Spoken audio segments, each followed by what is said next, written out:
I'm Nico Muhly. I'm a composer and performer.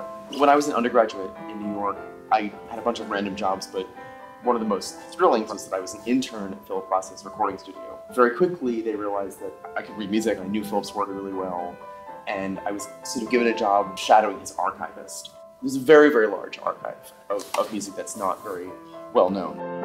In this project, what I wanted to do was dig up older pieces of his and arrange them for an ensemble of my friends. It's a reimagining of his work for his community, for mine. Even though I worked for Philip for a very long time, I find that his influence on my work is actually more to do with practice rather than content.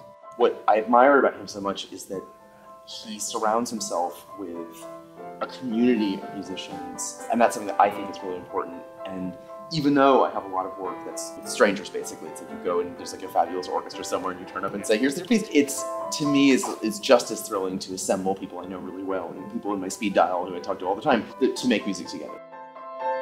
That, to me, is something that I learned from Philip. And to really have a community of people around you who form an ecosystem of which you're just a part, rather than being a composer where it's like, I'm a crazy, isolated genius.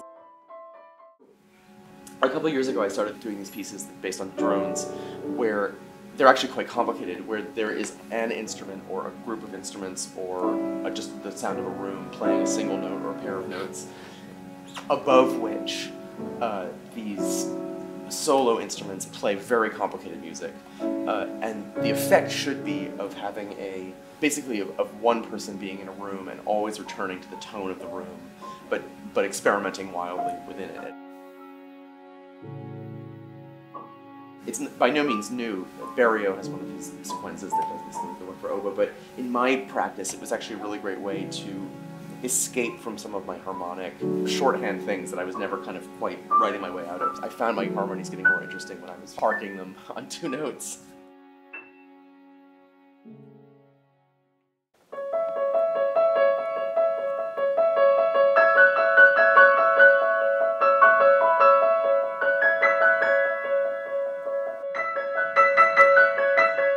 So, once upon a time, the Canadian ethnomusicologist Colin McPhee went to Bali and started to transcribe in Western notation, but the Balinese gamelan music that he heard.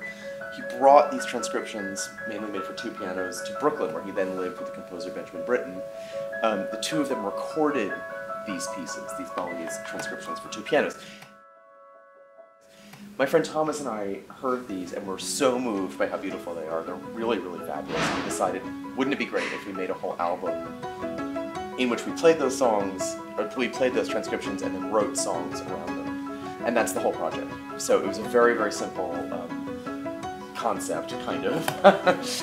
and then it blossomed into this piece at which the heart is two pianos.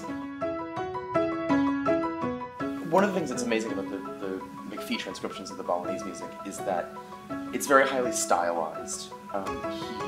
He uses a lot of repetition in the sense of one piano plays an ostinato, something that continues, and the other piano plays these kind of wild rhythms on top of it. So there's this constant sense of rhythmic interlocking, which can't let up even for a second.